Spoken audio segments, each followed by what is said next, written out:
Hi, welcome to Politics with Pete. Glad you could join us again today. You know, before I sat down with my partner here and started to talk to you, I looked up Webster's dictionary for 3 words: leader, leadership, and the word that Obama seems to be using constantly now called strategy. We have a man that a couple of years ago stood in front of all the cameras in the world and said, we're going to degrade and dismantle ISIS. Degrade and dismantle. I don't know what that means. We have a strategy in place now that's going to do. This was 2 years ago. Just the other day in Germany, he said, turn the teleprompter back up. We don't have a strategy. These people are nothing but ruthless killers that rape, torture, murder, behead Christians, taking over villages. They are now on the road to take Baghdad. And this president says, I don't have a strategy, but I'll tell you what I will do. I'll send you a couple hundred advisors. Can you imagine how ISIS is laughing at him? This from a leader who won't even give them their right name. He calls them ISIL, like in icicle. They're ISIS. They're murdering killers, radicals, and they are from the Islamic faith. And I like what retired Lieutenant Colonel Ralph Peters said. You know, you run into an ISIS, you kill them. You kill them, and you keep killing them, and you keep killing them, till there's no more left, then you start killing their goats. You know, that's the only way we're going to stop this.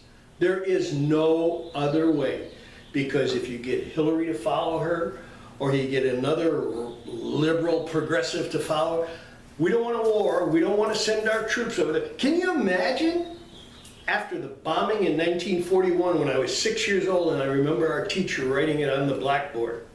Can you remember, can you think of what would have happened after the Japanese bombed Pearl Harbor if FDR would have sat there and said, I don't have a strategy right now to combat them. I think we're going to send messages to the pilots and ask them what they were thinking when they bombed us. Folks, we don't want a war, but we are the strongest country in the world. When you're in a war, you win it. You go in to defeat it. There's only one way to defeat these people. You kill them. It's that old rattlesnake logic. There might be 300 rattlesnakes on your farm, and you can't kill them all in one day, but you just keep on. You keep on, and you keep on. This is the greatest country in the world, and this man is trying to apologize for the rest of the world because we're too powerful. And he wants us all to calm down.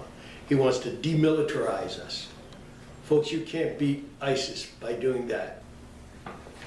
And I also have a message for these admirals and generals that have all the lettuce on their chests and all the stars on their shoulders that were sworn to protect us. Their job is to protect us, you, me, everybody, our grandchildren. Why aren't they walking into the White House and saying, Mr. President, as the 4-star general of this or the 4-star admiral of that, you are under arrest. You are not living up to the Constitution of the United States, which is #1 in your oath: protect the people of the United States. That's Politics with Pete for today.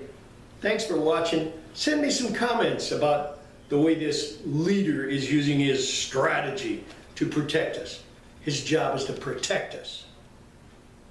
I'd like to hear from you. That's Politics with Pete for today.